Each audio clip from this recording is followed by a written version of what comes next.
The final problem. It is with a heavy heart that I take up my pen to write these last words in which I shall ever record the singular gifts by which my friend Mr. Sherlock Holmes was distinguished. In an incoherent, and, as I deeply feel, an entirely inadequate fashion, I have endeavored to give some account of my strange experiences in his company from the chance which first brought us together at the period of the study in scarlet, up to the time of his interference in the matter of the naval treaty, an interference which had the unquestionable effect of preventing a serious international complication.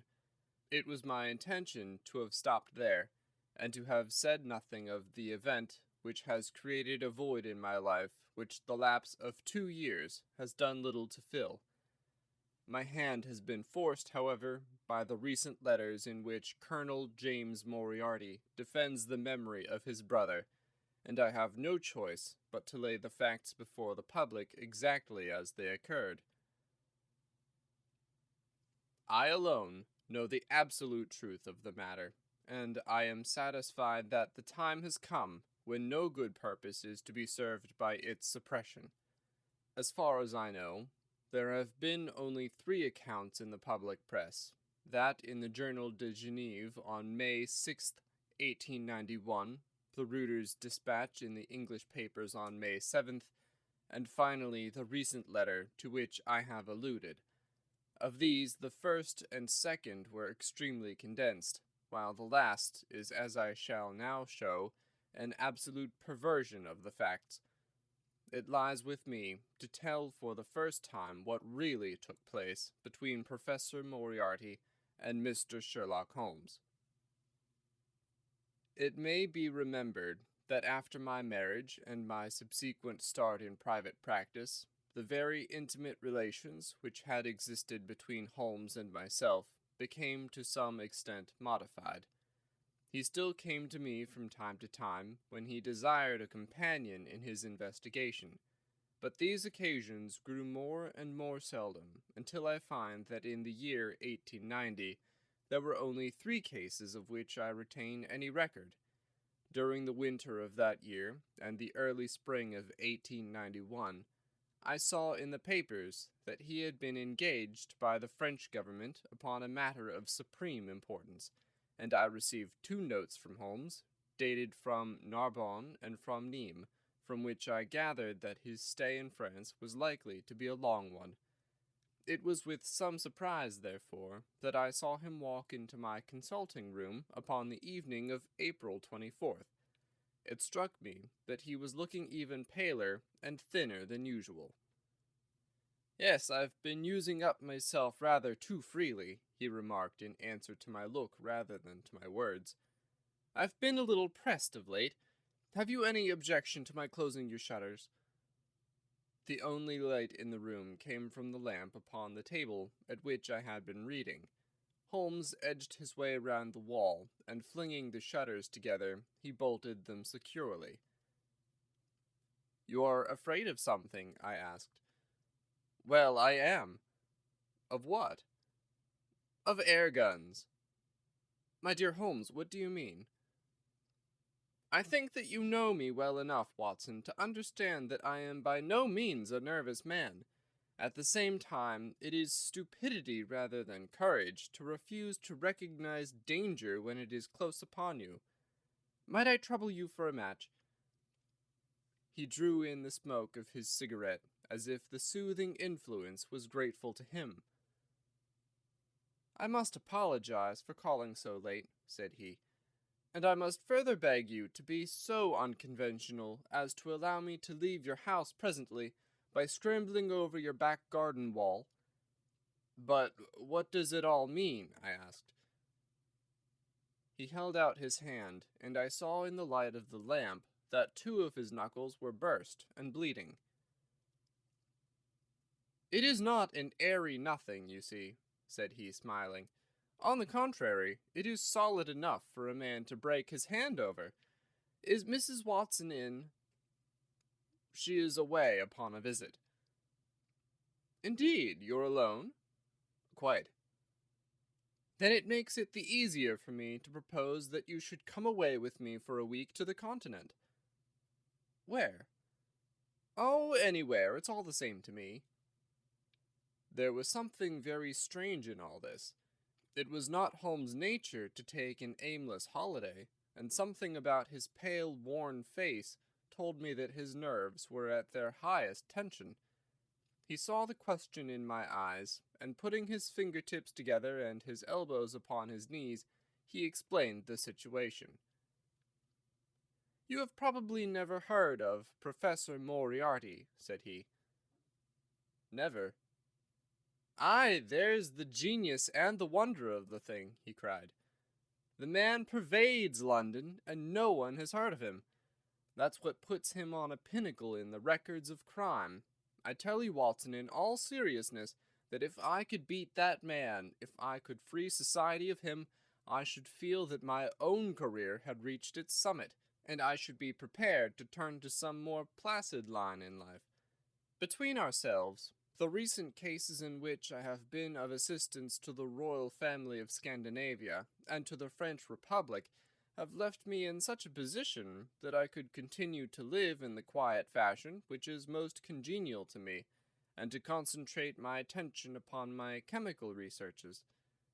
But I could not rest, Watson, I could not sit quiet in my chair, if I thought that such a man as Professor Moriarty were walking the streets of London unchallenged." "What has he done, then?" "His career has been an extraordinary one. He is a man of good birth and excellent education, endowed by nature with a phenomenal mathematical faculty. At the age of 21, he wrote a treatise upon the binomial theorem, which has had a European vogue. On the strength of it, he won the mathematical chair at one of our smaller universities, and had, to all appearances, a most brilliant career before him. But the man had hereditary tendencies of the most diabolical kind.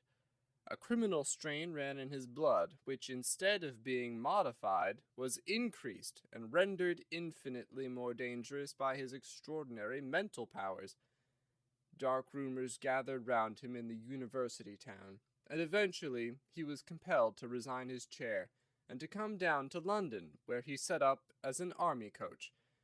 So much is known to the world, but what I am telling you now is what I have myself discovered. As you are aware, Watson, there is no one who knows the higher criminal world of London so well as I do. For years past I have continually been conscious of some power behind the malefactor, some deep organizing power which forever stands in the way of the law, and throws its shield over the wrongdoer. Again and again, in cases of the most varying sorts, forgery cases, robberies, murders, I have felt the presence of this force, and I have deduced its action in many of those undiscovered crimes in which I have not been personally consulted. For years I have endeavored to break through the veil which shrouded it, and at last the time came when I seized my thread and followed it, until it led me, after 1,000 cunning windings, to ex-Professor Moriarty of mathematical celebrity. He is the Napoleon of crime, Watson. He is the organizer of half that is evil and of nearly all that is undetected in this great city. He is a genius, a philosopher, an abstract thinker. He has a brain of the first order, but sits motionless like a spider in the center of its web. But that web has 1,000 radiations, and he knows well every quiver of each of them. He does little himself, he only plans. But his agents are numerous and splendidly organized. Is there a crime to be done, a paper to be abstracted, we will say a house to be rifled, a man to be removed, the word is passed to the professor, the matter is organized and carried out. The agent may be caught. In that case, money is found for his bail or his defense, but the central power which uses the agent is never caught, never so much as suspected. This was the organization which I deduced, Watson, and which I devoted my whole energy to exposing and breaking up. But the professor was fenced round with safeguards so cunningly devised that, do what I would, it seemed impossible to get evidence which would convict in a court of law. You know my powers, my dear Watson, and yet at the end of 3 months I was forced to confess that I had at last met an antagonist who was my intellectual equal. My horror at his crimes was lost in my admiration at his skill. But at last he made a trip, only a little trip, but it was more than he could afford when I was so close upon him. I had my chance, and starting from that point, I have woven my net round him until now it is all ready to close. In 3 days, that is to say on Monday next, matters will be ripe, and the professor, with all the principal members of his gang, will be in the hands of the police. Then will come the greatest criminal trial of the century, the clearing up of over 40 mysteries, and the rope for all of them. But if we move at all prematurely, you understand, they may slip out of our hands, even at the last moment. Now, if I could have done this without the knowledge of Professor Moriarty, all would have been well, but he was too wily for that. He saw every step which I took to draw my toils round him. Again and again he strove to break away, but I as often headed him off. I tell you, my friend, that if a detailed account of that silent contest could be written, it would take its place as the most brilliant bit of thrust and parry work in the history of detection. Never have I risen to such a height, and never have I been so hard pressed by an opponent. He cut deep, and yet I just undercut him. This morning the last steps were taken, and 3 days only were wanted to complete this business. I was sitting in my room thinking the matter over, when the door opened, and Professor Moriarty stood before me. My nerves are fairly proof, Watson, but I must confess to a start when I saw the very man who had been so much in my thoughts standing there on my threshold. His appearance was quite familiar to me. He's extremely tall and thin, his forehead domes out in a white curve, and his 2 eyes are deeply sunken in his head. He's clean-shaven, pale, and ascetic-looking, retaining something of the professor in his features. His shoulders are rounded from much study, and his face protrudes forward, and is forever slowly oscillating from side to side, in a curiously reptilian fashion. He peered at me with great curiosity in his puckered eyes. "You have less frontal development than I should have expected," said he at last. "It is a dangerous habit to finger loaded firearms in the pocket of one's dressing gown."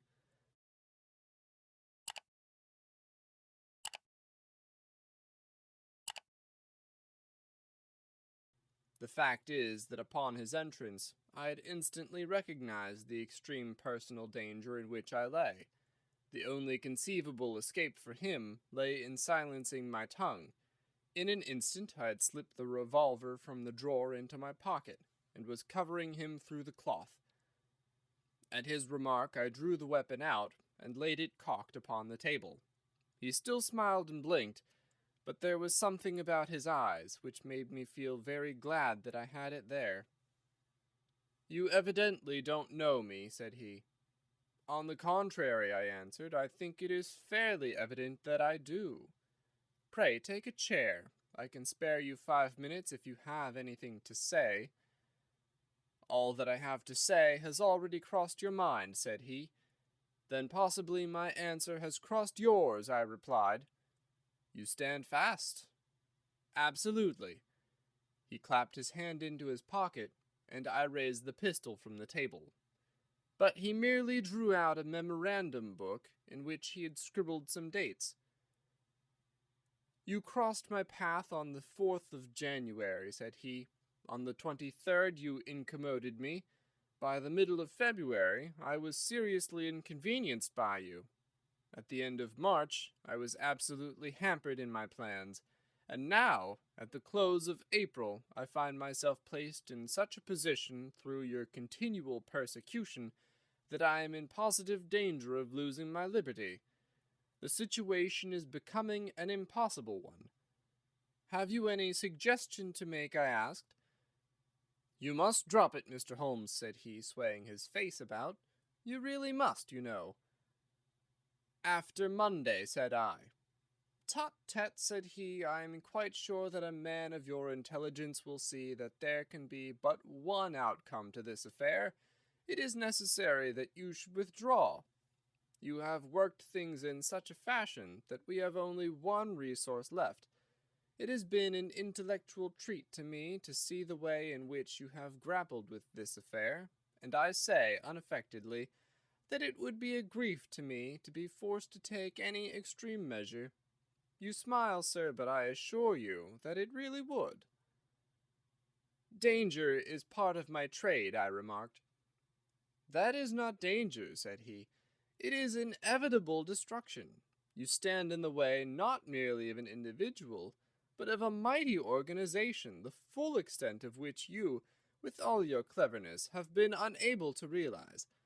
You must stand clear, Mr. Holmes, or be trodden underfoot. I am afraid, said I, rising, that in the pleasure of this conversation I am neglecting business of importance which awaits me elsewhere. He rose also and looked at me in silence, shaking his head sadly. Well, well, said he at last, it seems a pity, but I have done what I could. I know every move of your game. You can do nothing before Monday. It has been a duel between you and me, Mr. Holmes.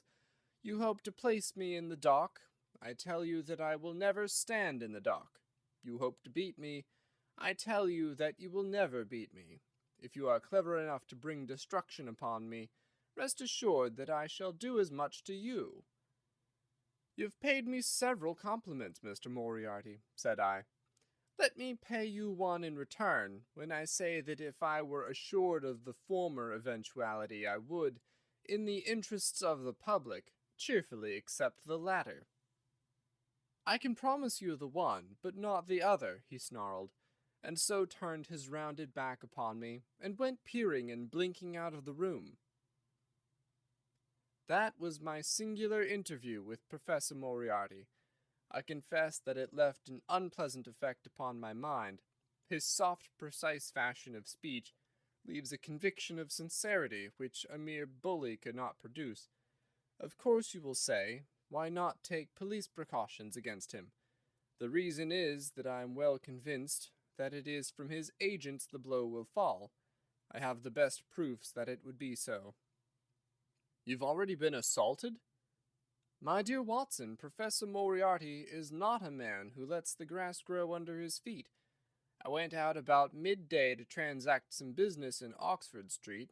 As I passed the corner which leads from Bentinck Street onto the Welbeck Street crossing, a two-horse van, furiously driven, whizzed round and was on me like a flash.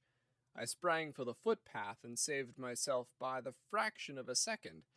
The van dashed round by Marylebone Lane and was gone in an instant. I kept to the pavement after that, Watson, but as I walked down Vere Street, a brick came down from the roof of one of the houses and was shattered to fragments at my feet. I called the police and had the place examined. There were slates and bricks piled up on the roof preparatory to some repairs, and they would have me believe that the wind had toppled over one of these. Of course I knew better, but I could prove nothing. I took a cab after that and reached my brother's rooms in Pall Mall, where I spent the day. Now I've come round to you, and on my way I was attacked by a rough with a bludgeon. I knocked him down, and the police have him in custody, but I can tell you with the most absolute confidence that no possible connection will ever be traced between the gentleman upon whose front teeth I've barked my knuckles, and the retiring mathematical coach who is, I dare say, working out problems upon a blackboard 10 miles away. You will not wonder, Watson, that my first act on entering your rooms was to close your shutters, and that I have been compelled to ask your permission to leave the house by some less conspicuous exit than the front door. I'd often admired my friend's courage, but never more than now, as he sat quietly checking off a series of incidents which must have combined to make up a day of horror. "You'll spend the night here?" I said. "No, my friend, you might find me a dangerous guest. I have my plans laid, and all will be well. Matters have gone so far now that they can move without my help as far as the arrest goes, though my presence is necessary for a conviction.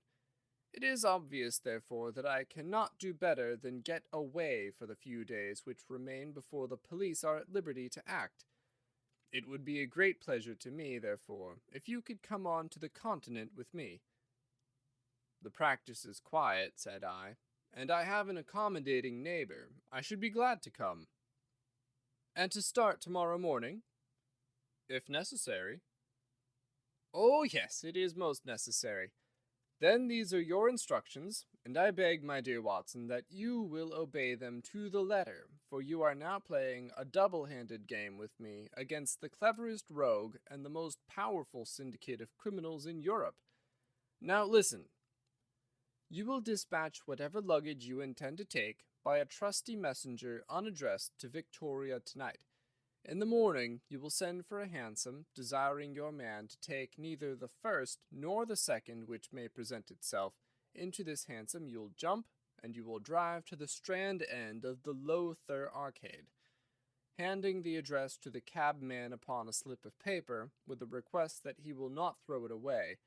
Have your fare ready, and the instant that your cab stops, dash through the arcade, timing yourself to reach the other side at 9:15.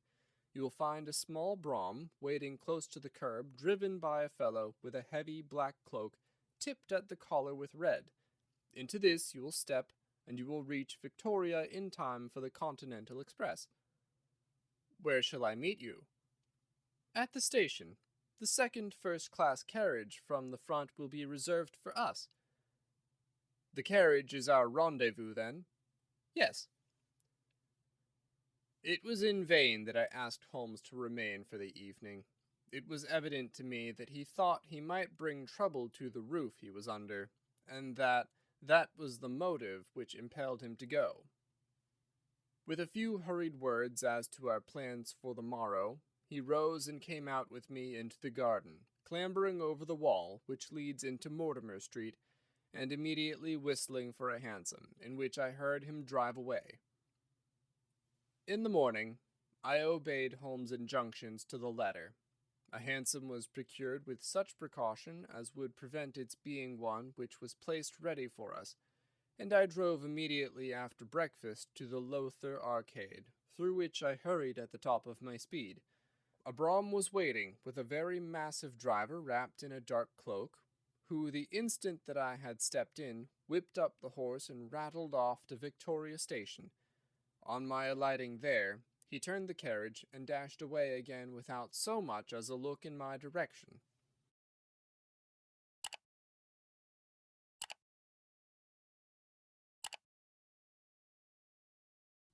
So far, all had gone admirably. My luggage was waiting for me, and I had no difficulty in finding the carriage which Holmes had indicated, the less so as it was the only one in the train which was marked engaged. My only source of anxiety now was the non-appearance of Holmes. The station clock marked only 7 minutes from the time when we were due to start. In vain I searched among the groups of travelers and leave-takers for the lithe figure of my friend. There was no sign of him. I spent a few minutes in assisting a venerable Italian priest who was endeavoring to make a porter understand, in his broken English, that his luggage was to be booked through to Paris. Then, having taken another look around, I returned to my carriage, where I found that the porter, in spite of the ticket, had given me my decrepit Italian friend as a traveling companion. It was useless for me to explain to him that his presence was an intrusion, for my Italian was even more limited than his English, so I shrugged my shoulders resignedly, and continued to look out anxiously for my friend. A chill of fear had come over me, as I thought that his absence might mean that some blow had fallen during the night. Already the doors had all been shut and the whistle blown when— "My dear Watson," said a voice, "you have not even condescended to say good morning." I turned in uncontrollable astonishment. The aged ecclesiastic had turned his face towards me. For an instant the wrinkles were smoothed away, the nose drew away from the chin, the lower lip ceased to protrude, and the mouth to mumble. The dull eyes regained their fire, the drooping figure expanded. The next, the whole frame collapsed again, and Holmes had gone as quickly as he had come. "Good heavens!" I cried. "How you startled me!" "Every precaution is still necessary," he whispered. "I have reason to think that they are hot upon our trail. Ah, there's Moriarty himself." The train had already begun to move as Holmes spoke. Glancing back, I saw a tall man pushing his way furiously through the crowd, and waving his hand as if he desired to have the train stopped. It was too late, however, for we were rapidly gathering momentum, and an instant later had shot clear of the station. "With all our precautions, you see that we have cut it rather fine," said Holmes, laughing. He rose, and throwing off the black cassock and hat which had formed his disguise, he packed them away in a handbag. "Have you seen the morning paper, Watson?" "No." "You haven't seen about Baker Street, then?" "Baker Street?" "They set fire to our rooms last night. No great harm was done." "Good heavens, Holmes, this is intolerable." "They must have lost my track completely after their bludgeon man was arrested. Otherwise they could not have imagined that I had returned to my rooms. They have evidently taken the precaution of watching you, however, and that is what has brought Moriarty to Victoria. You could not have made any slip in coming?" "I did exactly what you advised." "Did you find your brougham?" "Yes, it was waiting." "Did you recognize your coachman?" "No." "It was my brother Mycroft. It is an advantage to get about in such a case without taking a mercenary into your confidence. But we must plan what we are to do about Moriarty now. As this is an express, and as the boat runs in connection with it, I should think we have shaken him off very effectively." "My dear Watson, you evidently did not realize my meaning when I said that this man may be taken as being quite on the same intellectual plane as myself. You do not imagine that if I were the pursuer, I should allow myself to be baffled by so slight an obstacle. Why then should you think so meanly of him?" "What will he do?" "What I should do?" "What would you do, then?" "Engage a special." "But it must be late." "By no means. This train stops at Canterbury, and there is always at least a quarter of an hour's delay at the boat. He will catch us there." "One would think that we were the criminals. Let us have him arrested on his arrival." "It would be to ruin the work of 3 months. We should get the big fish, but the smaller would dart right and left out of the net. On Monday we should have them all. No, an arrest is inadmissible." "What then?" "We shall get out at Canterbury." "And then?" "Well, then we must make a cross-country journey to Newhaven, and so over to Dieppe. Moriarty will again do what I should do. He will get on to Paris, mark down our luggage, and wait for 2 days at the depot. In the meantime, we shall treat ourselves to a couple of carpet-bags, encourage the manufactures of the countries through which we travel, and make our way at our leisure into Switzerland via Luxembourg and Basel."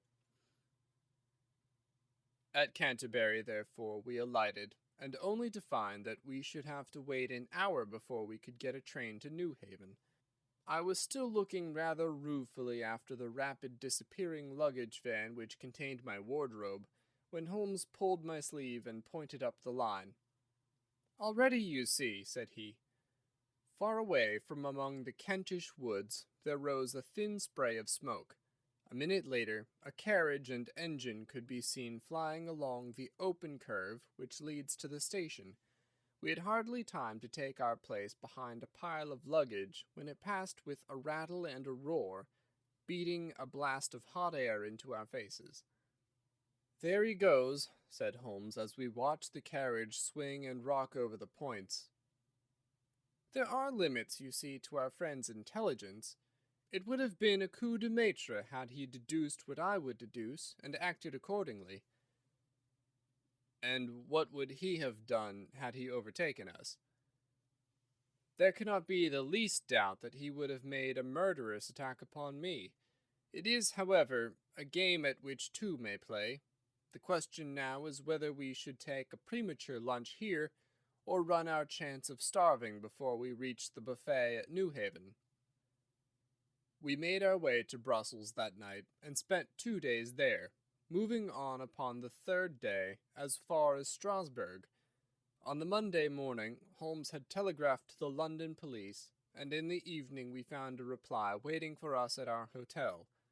Holmes tore it open, and then with a bitter curse hurled it into the grate. "I might have known it," he groaned. "He has escaped." "Moriarty?" "They've secured the whole gang with the exception of him. He's given them the slip. Of course, when I had left the country there was no one to cope with him, but I did think that I had put the game in their hands. I think that you had better return to England, Watson." "Why?" "Because you will find me a dangerous companion now. This man's occupation is gone. He is lost if he returns to London. If I read his character right, he will devote his whole energies to revenging himself upon me. He said as much in our short interview, and I fancy that he meant it. I should certainly recommend you to return to your practice." It was hardly an appeal to be successful with one who was an old campaigner as well as an old friend. We sat in the Strasbourg salle à manger arguing the question for half an hour, but the same night we had resumed our journey and were well on our way to Geneva. For a charming week we wandered up the valley of the Rhone, and then branching off at Luc, we made our way over the Gemmi Pass, still deep in snow, and so by way of Interlaken to Meiringen. It was a lovely trip, the dainty green of the spring below, the virgin white of the winter above, but it was clear to me that never for one instant did Holmes forget the shadow which lay across him. In the homely alpine villages, or in the lonely mountain passes, I could tell by his quick glancing eyes and his sharp scrutiny of every face that passed us, that he was well convinced that, walk where we would, we could not walk ourselves clear of the danger which was dogging our footsteps.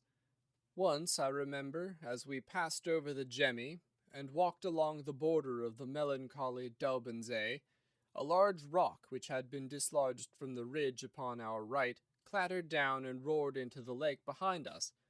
In an instant Holmes had raced up onto the bridge, and standing upon a lofty pinnacle, craned his neck in every direction. It was in vain that our guide assured him that a fall of stones was a common chance in the springtime at that spot. He said nothing, but he smiled at me with the air of a man who sees the fulfillment of that which he had expected.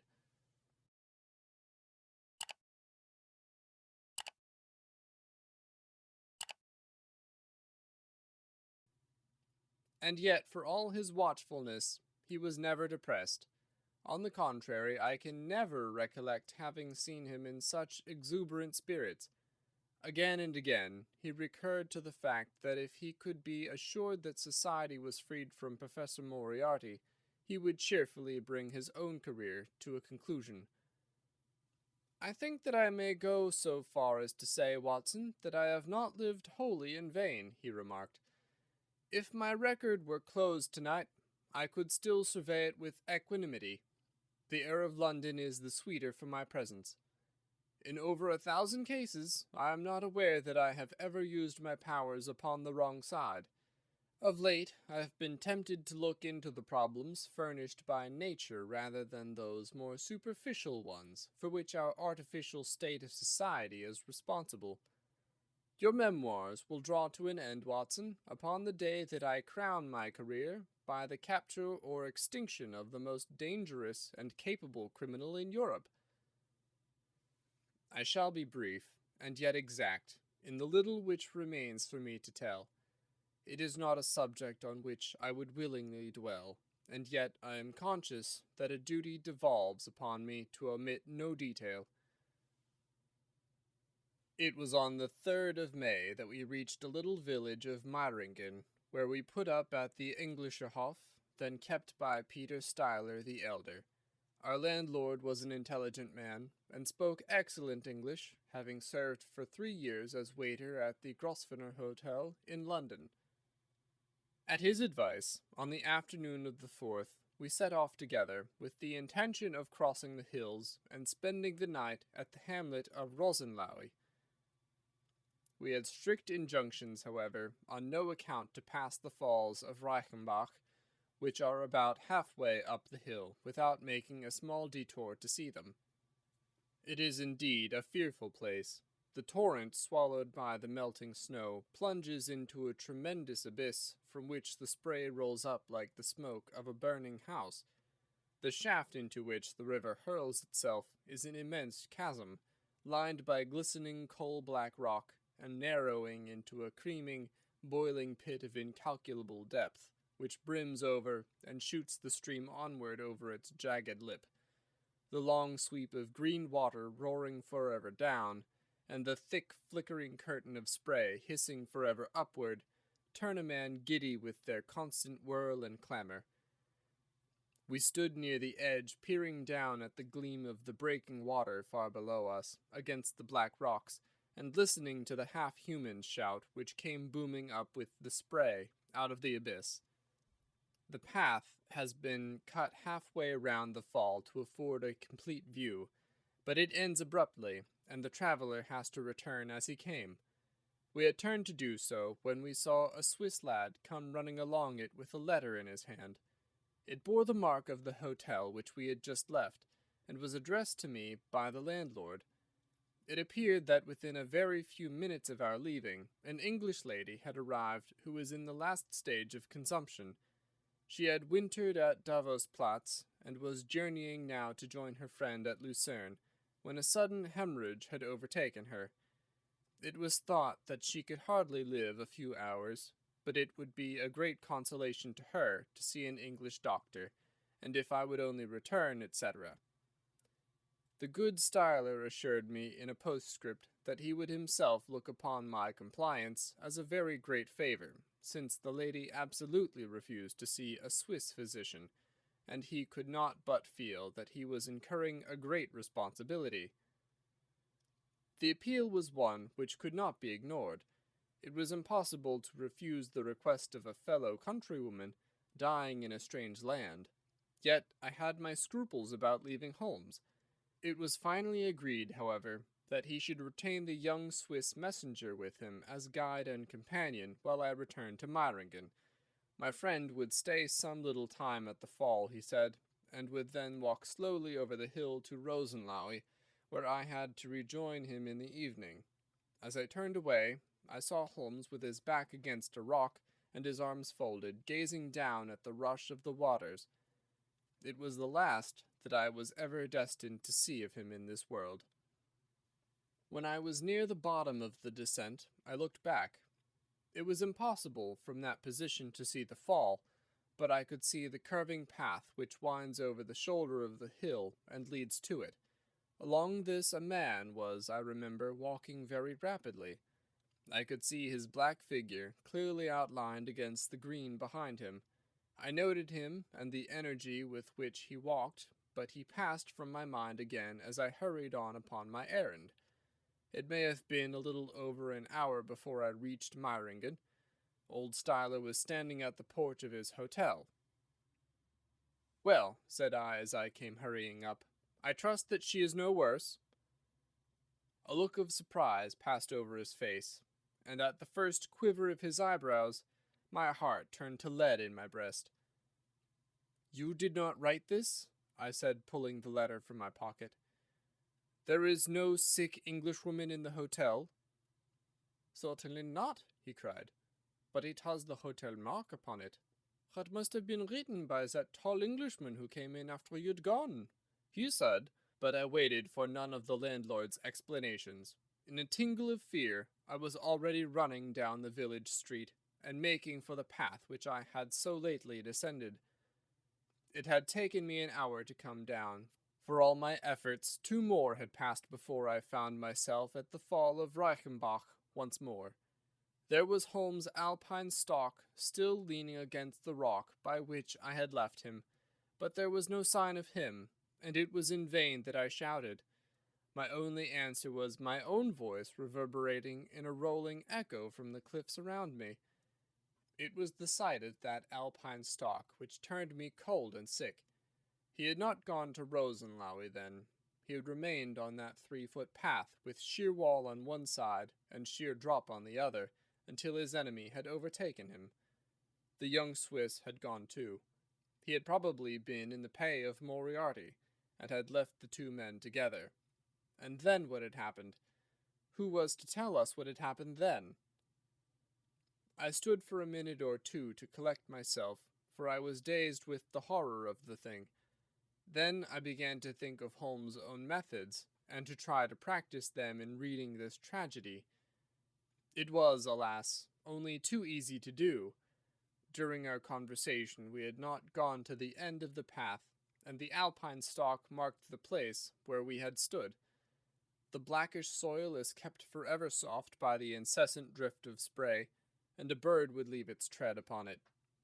2 lines of footmarks were clearly marked along the farther end of the path, both leading away from me. There were none returning. A few yards from the end, the soil was all ploughed up into a patch of mud, and the branches and ferns which fringed the chasm were torn and bedraggled. I lay upon my face and peered over with the spray spouting up all around me. It had darkened since I left, and now I could only see here and there the glistening of moisture upon the black walls, and far away down at the end of the shaft the gleam of the broken water. I shouted, but only the same half-human cry of the fall was borne back to my ears. But it was destined that I should after all have a last word of greeting from my friend and comrade. I have said that his alpine stalk had been left leaning against a rock which jutted onto the path.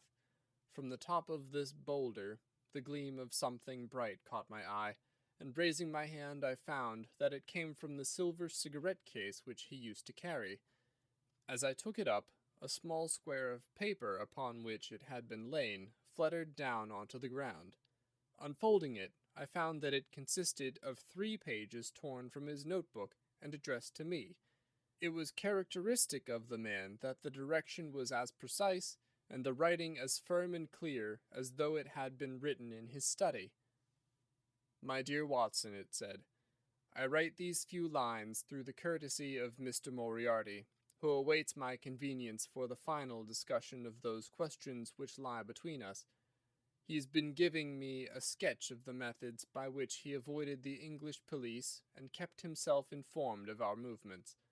They certainly confirm the very high opinion which I had formed of his abilities.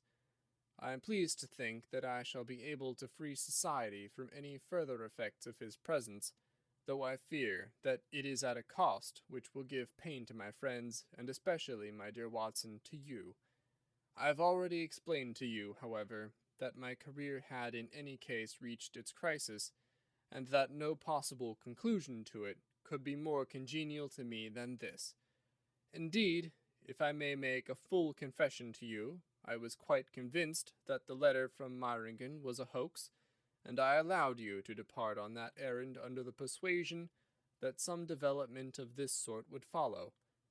Tell Inspector Patterson that the papers which he needs to convict the gang are in pigeonhole M, done up in a blue envelope and inscribed Moriarty.